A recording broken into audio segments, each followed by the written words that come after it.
कि हमारा जो इतिहास है, हमारा जो अतीत है, वो बहुत वैभवशाली रहा है। हमारे बुजुर्ग सुना करके गए, अभी भी कहते हैं कि इस देश को सोने की चिड़िया कहा जाता था।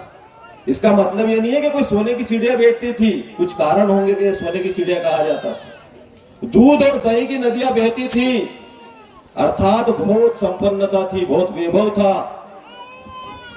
हमारे गाय को माता मानते थे, नदियों को हम मां मानते हैं। इस प्रकार की एक पूरी एक परंपरा और मान्यता है हमारे हिंदू जीवन पद्धति में है। इस प्रकार के हमारे बुजुर्गों ने बताया, और वह इसलिए वैभवशाली था कि पूरे विश्व में, जब पूरे विश्व में व्यक्ति नंगे घूमते थे, कुछ भी शिकार करके कुछ भी खाते थे, तब हमारे भारत में सारी संपन्नता थी, वैभवशाली भारत हमारा था। तभी तो किसी ने कहा है कि जब दुनिया में मिनक जनावर नांगा ऊंचा डोले है, तब भारत का टाबरिया वेदरा मंत्र बोले है। जब पूरी दुनिया में लोग नंगे घूमते थे, कुछ भी खाते थे, पेड़ों की छाल लपेट करके अपनी लाज को बचाते थे, तब अपना जो एकमात्र भारत था, जिसका एक छोटा सा बच्चा भी वेद के मंत्र बोलता था, वेदों के मंत्रों का उच्चारण करता था, जिसका व्यापार संपूर्ण विश्व में था, जिसका व्यापार पूरे विश्व का 33% व्यवसाय भारत से होता था, इसलिए हमारा भारत सोने की चिड़िया था। यहाँ पर दूध दही की नदियां बहती थी। क्यों? क्योंकि ऐसी हिंदुत्व और हिंदू संस्कृति को जीने वाले लोग थे। और जब ऐसी संस्कृति जीने वाले लोग जब थे, तो भारत पूरे विश्व का गुरु कहलाता था। लेकिन संघ की स्थापना के पीछे यही भाव है कि ये हिंदुत्व है क्या, आखिर ये बताना पड़ेगा। जनमानस में इनको, जन जन को ये बताना पड़ेगा कि हिंदुत्व क्या है। जिस हिंदुत्व के बारे में कहा जाता है, कोई इस हिंदू को कहता है ये डेंगू मलेरिया है, कोई हिंदुत्व के बारे में कुछ भी बोलता है, भगवा आतंकवाद, मुस्लिम तुष्टीकरण के लिए वंदे मातरम तक का उन्होंने बहिष्कार किया, विरोध करते हैं। ऐसे मुस्लिम तुष्टीकरण, इस प्रकार के हिंदुत्व पर प्रश्न चिन्ह लगाने के लिए संघ की स्थापना हुई। क्योंकि हमारा जो हिंदुत्व है, वह हिंदुत्व एकम सत्य विप्रा बहुधा वदंती, ऐसा हमारा हिंदुत्व है। एक सत्य, विद्वान उसको अलग अलग रूप में कहते हैं। हमारा हिंदुत्व है जो करुणा के साथ, तप के साथ, त्याग के साथ, पूरी श्रद्धा और भक्ति भाव के साथ, पूरी सातत्यता के साथ, पूरी सत्यता के साथ, पूरी प्रामाणिकता के साथ अपने हिंदू जीवन पद्धति को मानते हुए जीवन जीता है, वह हिंदुत्व है। हिंदू कोई पंथ मजहब नहीं है, कोई संप्रदाय नहीं है। हिंदू जीवन पद्धति है कि कैसे जीवन को जिया जाता है, और ये जीवन हमारे महापुरुष जी करके गए हैं। चाहे वो राम हो, चाहे कृष्ण हो, चाहे महात्मा बुद्ध, गौतम बुद्ध हो, चाहे महावीर हो, शंकराचार्य जी ने अपना सब कुछ छोड़ करके, घर छोड़ करके चारों धाम की जहां स्थापना की, और खालसा पंथ के ऐसे गुरु पुत्र भी हुए जिन्होंने इसको हिंदुत्व को बचाने के लिए अपना सर्वस्व न्यौछावर किया। पर हमारे यहाँ कभी लड़ाई रही है क्या कि जो राम को पूजता है वो कृष्ण को नहीं पूजेगा, जो कृष्ण को पूजता है उसको राम वाले विरोध करेंगे, ऐसा है क्या? जो महात्मा बुद्ध की पूजन करते हैं, जो महावीर को पूजते हैं, हमारे यहाँ किसी प्रकार का भेद नहीं है। एक हमारा धर्म है जो सबको साथ लेकर के चलता है, जबकि अन्य धर्म में उनका एक पूजा स्थल है, उनकी एक किताब है, उनकी एक पूजा पद्धति है। लेकिन हमारा धर्म सबको मानने वाला है, सबकी ऐसी चिंतन की अपनी चैतन्यता अपने इस हिंदू जीवन पद्धति में है जो किसी भी धर्म में नहीं है। इसीलिए हमारे यहाँ कहा गया है, राम कृष्ण गौतम की धरती, महावीर का ज्ञान यहाँ। राम कृष्ण गौतम की धरती, महावीर का ज्ञान यहाँ। वाणी खंडन वंदन करती, शंकर चारों धाम जहाँ। जितने दर्शन, जितने दर्शन राहे उतरी, जिंदन का चेतन में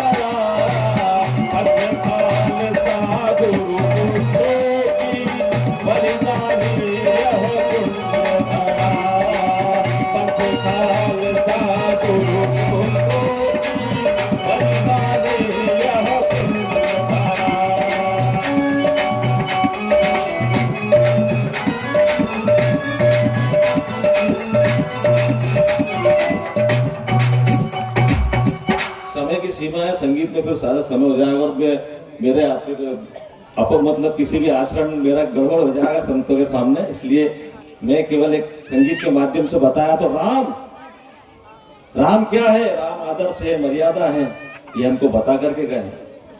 इसलिए हम राम को पूछते हैं क्योंकि राम ने अपने उस वन गमन के लिए सिंहासन को छोड़ने वाला राम बनता है। जो सिंहासन से चिपका रहता है वो कभी राम बन सकता है क्या?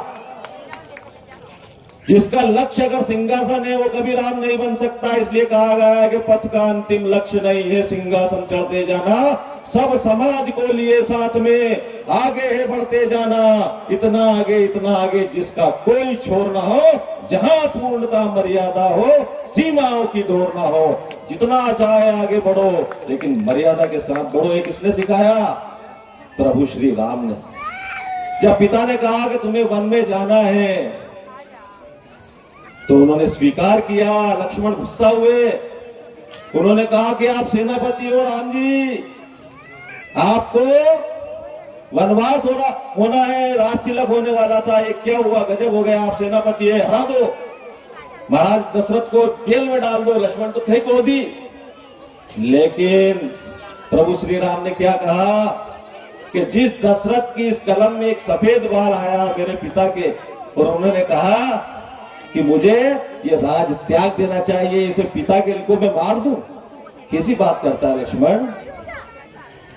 और तू कहता है उस भरत को मैं बंदी बना लूं, जिस भरत के पास तो पाप भी जाने के लिए सोचता है कि भरत के पास जाऊं कि नहीं जाऊं, विश्व भरण पोषण कर जोई ताकर नाम भरत असोई। ऐसे भरत को जो विश्व का भरण करते हैं, ऐसे भरत को मैं बंदी बना लूं, ये नहीं हो सकता। मैं मेरे पिता की आज्ञा मानूंगा। और उन्होंने वनवास को स्वीकार किया। ऐसे राम की जन्म देश में हमारा जन्म हुआ है। हमारा देश कोई छोटा मोटा नहीं है। हिमालयम समारभ्यम यावद हिंदू सरोवरम त्वं देवम निर्मितम देशम हिंदुस्तानम प्रचक्षते। जिस देश को स्वयं देवताओं ने निर्माण किया, ऐसा देश, और उस देश में रहने वाले ऐसे राम हमारे हैं। और जब राम निकलते हैं तो कोई भेदभाव नहीं, पूर्ण मर्यादा के साथ निषाद को गले लगाते हैं। केवल पूरा प्रसंग हमने सुना है, सामाजिक समरसता की स्थापना करते हैं और कहते हैं बेर नहीं काहू सन कोई, राम प्रताप विषमता कोई, सब जन कराऊं परस्पर प्रीति, चले स्वधर्म निरत श्रुति नीति। किसी प्रकार का बेर मत रखो, विषमताओं को समाप्त कर दो, सब जाति समाज के बंधु एक होकर के चलोगे तो अपने धर्म और नीतियों सबको बचाते हुए चलोगे। ऐसे राम है। हमारे यहां कृष्ण हुए, जिन्होंने क्या कहा? परित्राणाय च साधूनां विनाशाय च दुष्कृतां धर्म संस्थापनार्थाय संभवामि युगे युगे। इस धर्म की स्थापना के लिए युगों युगों में इस प्रकार के सज्जनों की शक्तियों को उत्पन्न करना पड़ेगा। और उन्होंने अधर्म का नाश करने के लिए जब धर्म की स्थापना की बात हुई, तो जब गोकुल छोड़ा तो जीवन पर्यंत उस जन्मभूमि जहां पर उन्होंने अपना बचपन बिताया, जहां पर उन्होंने बाल लीलाएं की, उस स्थान पर नहीं गए। जीवन पर्यंत अधर्म का नाश करने के लिए, धर्म की स्थापना के लिए। और वही कहलाए जिन्होंने घर छोड़ा, फिर क्या कहलाए? वो द्वारिकाधीश। द्वारकाधीश वही बनता है जो सब कुछ छोड़ता है। जो कुछ नहीं छोड़ता वो द्वारकाधीश नहीं बन सकता। ये कृष्ण ने सिखाया। महात्मा बुद्ध ने क्या सिखाया? कोई अलग बात नहीं की, वही हिंदुत्व की बात। बुद्धम शरणम गच्छामि, धम्मम शरणम गच्छामि, और अंत में कहा संघम शरणम गच्छामि। मेरे शरण में आओ, धर्म की शरण में जाओ। और संगम मतलब राष्ट्रीय स्वयं सेवक संघ उस समय नहीं था, उस समय उनको ध्यान में होगा। संगम शरणम गच्छामि मतलब सज्जन शक्ति, ऐसी संगठित शक्ति के शरण में चले जाओ तो ये देश बचेगा। ये महात्मा बुद्ध ने कहा। महावीर ने क्या ज्ञान दिया? महावीर ने ज्ञान दिया कि उतना ही जो आवश्यक है उतना उसको ग्रहण करो, अनावश्यक मत ग्रहण करो। ऐसे महावीर का ज्ञान हमारे यहाँ है। जहां पर शंकर केरल से चल करके केदारनाथ तक जाते हैं और चारों धाम में बद्रीनाथ, केदारनाथ, रामेश्वरम, द्वारिका, ऐसे चारों धाम की जो स्थापना करते हैं, जो शंकराचार्य हमारे यहाँ हुए हैं। अनेक अनेक प्रकार की भाषाएं बोली जाती है, लेकिन कोई लड़ाई हमारे यहाँ नहीं है हिंदुत्व में। और सबसे बड़ी बात तो है, जो गुरु गोविंद सिंह के जो 4 पुत्र थे, बाबा अजीत सिंह, जुझार सिंह, फतेह सिंह, जोरावर सिंह, उन्होंने अपना सर्वस्व हिंदुत्व को बचाने के लिए अपना बेटों को समर्पित कर दिया। ऐसा हिंदुत्व कहीं है, ऐसा देश कहीं है क्या जो अपने बेटों को वो कर दे? इस प्रकार का हमारा सोच है। हमारे यहाँ जो सबसे बड़ा जो है देव संस्कृति, देव संस्कृति कैसी? हम नदी को भी पूजते हैं, हमारे ऊपर आरोप लगा जाते हैं तो नदी पूजने वाले हैं, पेड़ों की पूजा करते हैं, सांपों की पूजा करते हैं, ये तो ऐसा करते हैं, ये तो दकियानुसी है, रूढ़िवादी, अंधविश्वासी है। क्या हमें उसको नदियों का नहीं पूछना चाहिए? हमारी प्रकृति की पूजा नहीं करना चाहिए जो हमेशा हमारा संरक्षण करती है? प्रकृति पंचभूतानि ग्रहालोका स्वरास्तथा दिशा कालस्य सर्वेषां सदा कुर्वन्तु मंगलम। जो प्रकृति 5 तत्व से हमको सुरक्षित रखती है, हमारे शरीर को सुरक्षित रखती है, हमारे पूरे वातावरण को सुरक्षित रखती है, सभी दिशाएं हमारा कल्याण करती है, उस प्रकृति की पूजा नहीं करना चाहिए क्या? लेकिन हमारे हिंदुत्व को बदनाम करने के लिए घुसाया गया कि तो सांपों की पूजा करते हैं। अरे हमारे यहाँ जो जलचर है, थलचर है, नभचर है, पर्यावरण के लिए सभी आवश्यक है, इसलिए हम सबकी पूजा करते हैं क्योंकि हमारी देव संस्कृति, और ये देव संस्कृति है जिन्होंने देवासुर संग्राम में राक्षसों को हराया था। तभी तो अथर्ववेद में एक मंत्र है ना, संगच्छत्वम संवदत्वम सम्वो मनांसि जानताम देवा भागे यथा पूर्वे संजानाना उपास्ते समानो मंत्र समिति समानी समानम मंत्र विमंत्र एव समानेन वो हविषा जुहोमि समानी। मतलब साथ साथ चलो, स्वर से स्वर मिला करके चलो, कदम से कदम मिला करके चलो। जब ऐसे चलोगे तो जिस प्रकार से देवताओं ने असुरों पर विजय प्राप्त की थी, उसी प्रकार आज जो असुर हमारे देश में है, हम उन असुरों पर भी विजय प्राप्त करेंगे। ये हमारी हिंदुत्व की संस्कृति सिखाती है। हमारे हिंदुत्व की संस्कृति है सर्वे भवन्तु सुखिना सर्वे सन्तु निरामया, जो सबके सुखों की कामना करती है। वसुधैव कुटुंबकम की बात करती है। अयम निजा परो वेति गणना लघु चेतसाम उदारम चरिता नान्तु वसुधैव कुटुंबकम। ये मेरा है, ये तेरा है, ये पराया है, इस प्रकार की बात करने वाला हमारा हिंदुत्व रही है। हमारा हिंदुत्व तो है कि सब अपने हैं, पूरे विश्व का कल्याण करने वाली बात केवल हिंदू समाज में। जब धर्म की जय बोलते हैं तो हम हिंदू धर्म की जय नहीं बोलते, सब धर्मों की जय बोलते हैं। अधर्म का नाश, सभी अधर्मों का नाश होना चाहिए, प्राणियों में सद्भाव न हो, विश्व का कल्याण, विश्व के कल्याण की बात करने वाला हमारा हिंदुत्व है। और सबसे बड़ी बात, नारी का सम्मान हमारे यहाँ सबसे ज्यादा है, क्योंकि नारी क्या है? नारायणी है, नारी शक्ति स्वरूपा है, नारी दुर्गा है, नारी लक्ष्मी है, नारी वो 9 रूप है शक्ति के, जिनको हम पूजा करते हैं 9 दिन तक। यत्र नारेस्तु पूजन्ते रमन्ते तत्र देवता। जिस देश में, जिस घर में नारी की सम्मान होता है, पूजन होता है, वहां तो देवता भी वास करते हैं। कौन बता के गया? हमारे यहाँ ऋषि मुनि मनीषी बता करके गए। यह भारत देश कोई भूमि का टुकड़ा नहीं है, ये पेड़ और पर्वत से बना हुआ कोई ऐसा कोई टुकड़ा नहीं है जिसको भोग कर लो। ये तो शेषव काल का झूला है बंधुओं, शेषव काल का झूला। जिस प्रकार के शिशु झूले में झूलता है और आनंद प्राप्त करता है, ऐसी मेरी ये भारत मां है। ये युवाओं का नंदनवन है जो चारों ओर सुगंध फैलाता है। ये ऐसा हमारा ये भारत नंदनवन है युवाओं के लिए और वृद्ध जनों के लिए। काशी है ये, जहां पर मोक्ष प्राप्त होता है और मानवता का पालना है, जब मानव मूल्य पलते हैं। इस प्रकार का हमारा ये भारत है। तभी तो हम कहते हैं मात्रवत परदारेषु परद्रव्येषु लोष्टवत आत्मवत सर्वभूतेषु या पश्यति स पंडिता। पंडित होने के लिए कोई ब्राह्मण होना जरूरी नहीं है। पंडित वही है जो पर स्त्री को मां के समान समझता हो। एक गीत भी आया था नहीं, मतलब बहुत एक नमक हलाल पिक्चर थी नहीं, पराई नार पर पराए धन पर नजर मत डालो, आदत बुरी है ये आदत बदल डालो। ये आदत वो आगे जो अपना ही घर फूके हैं, इस आदत से जो पर नारी पर गलत दृष्टि डालता है वो अपने घर को फूकता है। जो दूसरे के धन को हड़पना चाहता है वह कभी सुखी नहीं रह सकता। इसलिए हमारे यहाँ तो क्या कहा गया है, जितनी भी माताएं हैं वो कौन है? पूजनीय है। और दूसरा जो धन है दूसरे का, वो मिट्टी के समान है। एक वायुयान यात्री ने लिखा है जब वो यात्रा करने चीन का एक यात्री यहाँ पर आया, महाराज जी समय, वो जब यहाँ पर आया चीनी यात्री, उसने यहाँ के समाज को देखा तो दो किसान आपस में बातचीत कर रहे हैं। और क्या बातचीत कर रहे हैं कि ये धन मेरा नहीं है, एक किसान कह रहा है ये धन तेरा ही है। इतने में एक सज्जन वहां से निकले, उन्होंने कहा भाई किस बात का झगड़ा है? तो उन्होंने कहा कि झगड़ा इस बात का है कि ये कह रहे हैं कि ये धन मेरा है, मैंने इनको खेत आज से 4 महीने पहले बेच दिया, और जब खेत बेचा और उसमें इन्होंने कुछ हकाई जुताई करी तो उसमें से धन निकला, तो ये मेरे पास लेकर के आया कि भाई मैंने तुझसे ये खेत खरीदा था, ये धन तेरा है। तो वो दूसरा किसान क्या कहता है, ये लिखा है फाइयान यात्री चीनी यात्री ने। दूसरा किसान कहता है कि नहीं भाई ये खेत तो मैं तुझे बेच चुका हूं, इसमें मेरा कोई हक नहीं है, अब ये राजा इसका वो करेगा, जो राजा है वो इसका निर्णय करेगा। राजा के पास जाते हैं और जब राजा की ऐसी ईमानदारी की बात सुनता है तो उन्होंने कि ये धन भी तुम्हारा और इनको दुगना धन दो और दोनों को धन दियो। ऐसे ईमानदार अगर मेरे इस देश के प्रजा अगर मेरी इतनी ईमानदार है तो इतना मेरा राज्य भी कितना अच्छा होगा। यानी दूसरे के धन को मिट्टी समझने वाला और प्रत्येक स्त्री को मां समझने वाला और आत्मवत सर्वभूतेषु सबको अपने मानने वाला ही वास्तव में पंडित है। ये हमारे यहाँ की संस्कृति रही। पर ये तो शरीर से धर्म नहीं भाई, पर पीड़ा नहीं समधिमाई। दूसरे की पीड़ा को अपनी पीड़ा समझना ये हमारे धर्म में ही सिखाया है।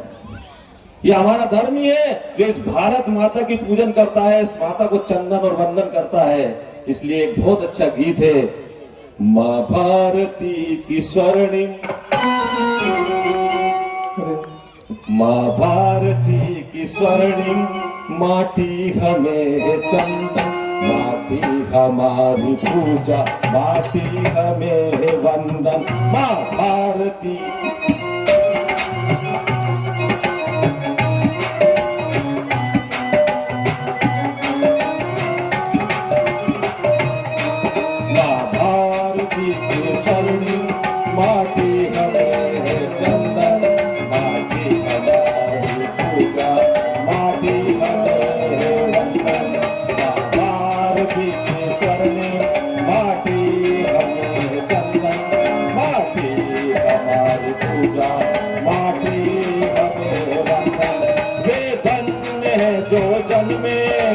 पावनी धरा पर सुखदायनी धरा पर वरदायनी धरा पर। और क्या हुआ,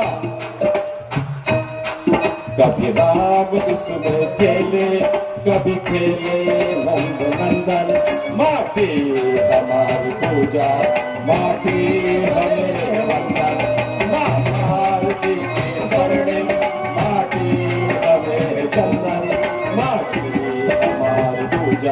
माटी हमें वंदन। और देखो राम जी आए कि नहीं आए अयोध्या में? राम जी आए कि नहीं? मेरे अवध की सरयू श्री राम को बुलाती, मेरे अवध की सरयू श्री राम को बुलाती, मथुरा मात यमुना कान्हा के गीत गाती, मथुरा मात यमुना कान्हा के गीत गाती, रुद्राभिषेक करती काशी में गंगा पावन, रुद्राभिषेक करती काशी में गंगा पावन, माटी हमें चंदन, माटी हमें वंदन। और सबसे बड़ी बात क्या है इस देश की? सबसे बड़ी बात है माँ भारती को सुध है सारे समाज बंधु, माँ भारती को सुध, माँ भारती के सुध है सारे समाज बंधु, हर वर्ग बिंदु बिंदु हिंदू समाज सिंधु, हर वर्ग बिंदु बिंदु हिंदू समाज सिंधु, एकात्मता के रस में समरस यहाँ है जीवन, एकात्मता के रस में समरस यहाँ है जीवन, माटी हमारी पूजा, माटी हमें वंदन। बोले भारत माता की, भारत माता की। देखो अभी भी अपन ये 5 उंगली दिखा रहे हैं, 5 में 4 उंगली और एक अंगूठा अलग अलग दिखा रहे हैं, जबकि हमारे यहाँ कहा गया है कि ये 4 उंगली से काम चलेगा क्या? चलेगा? अभी मैंने गीत गाया ना, माँ भारती के पुत्र सारे समाज बंधु। अब ये 4 बंधु यानी 4 वर्ण हैं, एक सेवक है, एक ब्राह्मण है, एक क्षत्रिय है और एक वैश्य है। लेकिन इन 4 उंगली से कोई सामान उठा सकते हो क्या आप? उसके लिए आवश्यक क्या है? दिखाना नहीं है इसको, इसका उपयोग करना है। लेकिन बहुत लोग दिखाते हैं इसको, ठेंगा नहीं दिखाना है, इसको उपयोग करना है। तो ये 4 जो है सेवक, तो सेवक है, ब्राह्मण, क्षत्रिय और वैश्य, और उन सबको संभालने का कोई अगर काम कर रहा है तो ये अंगूठे रूपी हमारे कौन है? संत है। और जब ये संत इन 4 उंगली को संभाल लेते हैं तो क्या बनती है? क्या बनती है? तो बढ़िया मुट्ठी बांध करके भारत माता की जो बोलेंगे, बोलो भारत माता की जय। मुट्ठी बांध कर भारत माता की जय।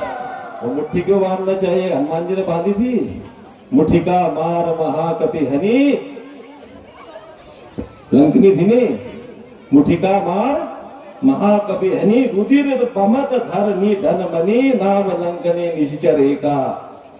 एक लंकनी को मारा था तो मुट्ठी से ही मारा था, इसलिए मुट्ठी बनी रहेगी तो हम सबको, जो हमारे दुश्मन है, उनको परास्त कर सकेंगे। तो कहने का भाव है हमारा हिंदुत्व रहा है, ऐसे ऐसे देवी देवताओं ने हमारे यहाँ जन्म लिया।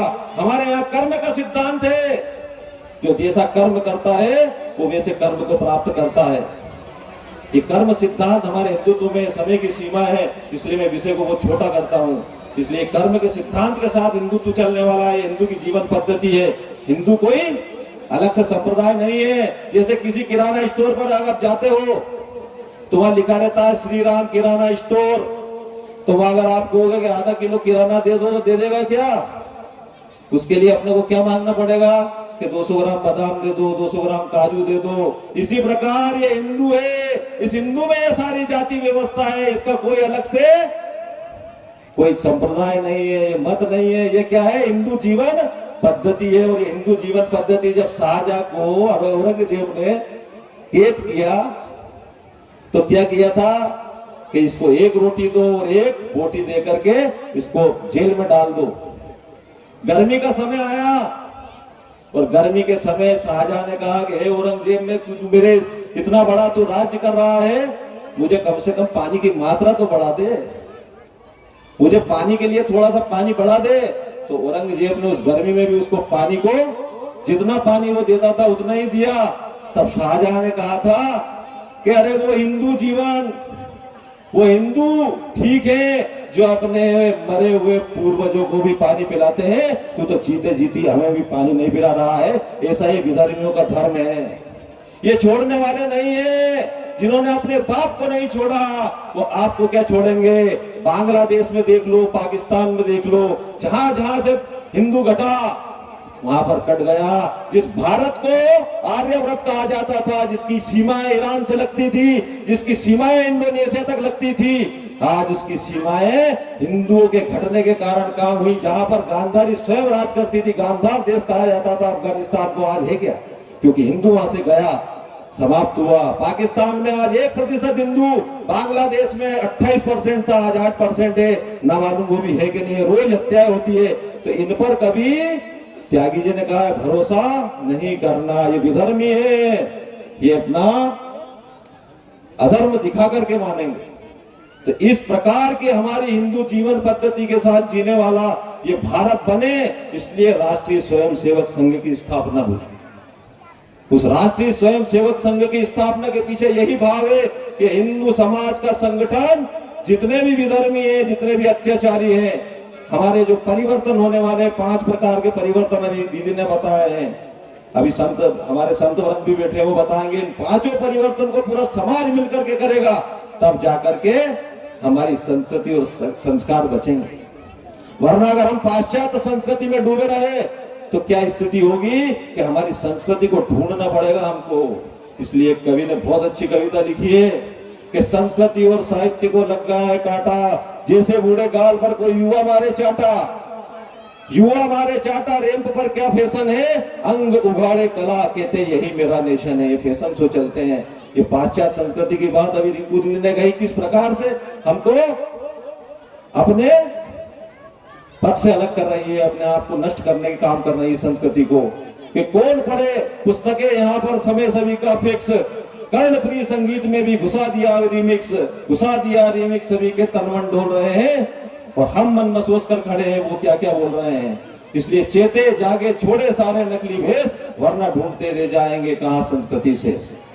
क्योंकि हमारी संस्कृति को बचाना है तो इस जो पवित्र चंदन की जो मिट्टी है, जो यहाँ की प्रत्येक जो बालिका है उनमें सीता का रूप देखते हैं, प्रत्येक बच्चे में जो राम का रूप देखते हैं, उस राम के रूप को देखना पड़ेगा। हमारी हिंदू जीवन पद्धति को बचाने के लिए उन पांचों परिवर्तनों को हमको देखना पड़ेगा। सामाजिक समरसता, पर्यावरण, कुटुंब, सबसे बड़ा है कुटुंब। जब दशरथ जी के यहाँ 4 पुत्र वधु आती है तब अपनी रानियों से क्या कहते हैं वो कि वधु लरिकन पर घर आई, राखियो नयन पलक की नाई। ये पर घर से जो बेटियां आई हैं पुत्र वधु, इनको इस प्रकार से रखना जैसे अपनी आंखें को पलक सुरक्षित रखती है, इस प्रकार से रखना। इस प्रकार के इन पांचों परिवर्तनों के साथ आप महाराज श्री अभी बोलेंगे। मैं अपनी बात को इन शब्दों के साथ आपको एक गीत के साथ, चंदन है इस देश की माटी, तब बोल सकता हूँ।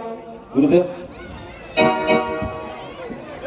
चंदन है इस देश की माटी, चंदन है इस देश की माटी, तपोभूमि हर ग्राम है,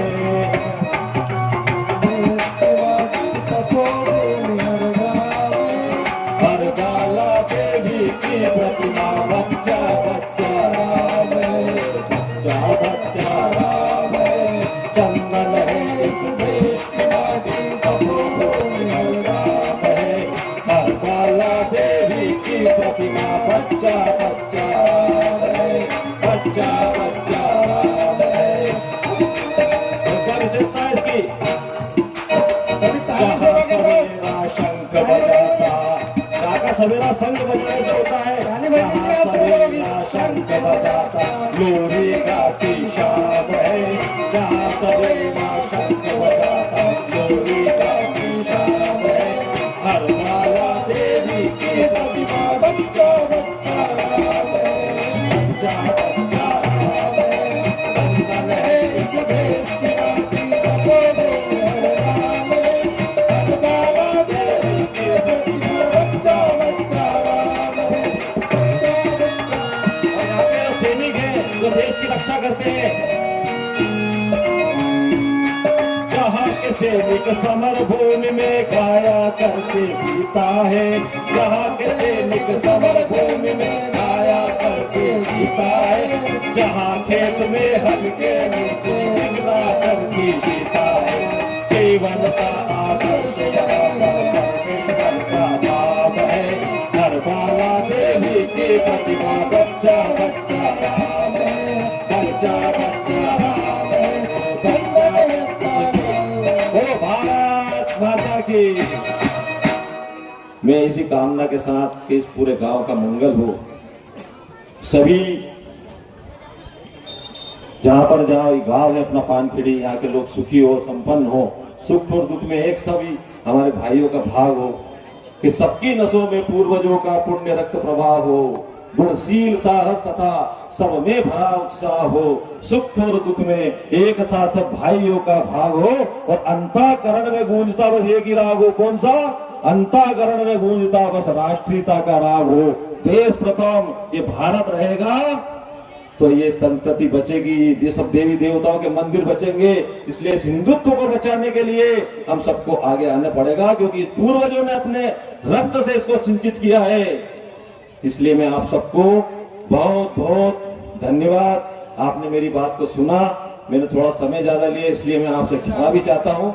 इसलिए आप सब मुझे क्षमा कर देंगे, क्योंकि थोड़ा समय मैंने लिया है, क्योंकि समय की बड़ी सीमा है। बहुत बहुत धन्यवाद। भारत माता की जय। जय जय श्री राम, जय जय श्री राम। अब हमारे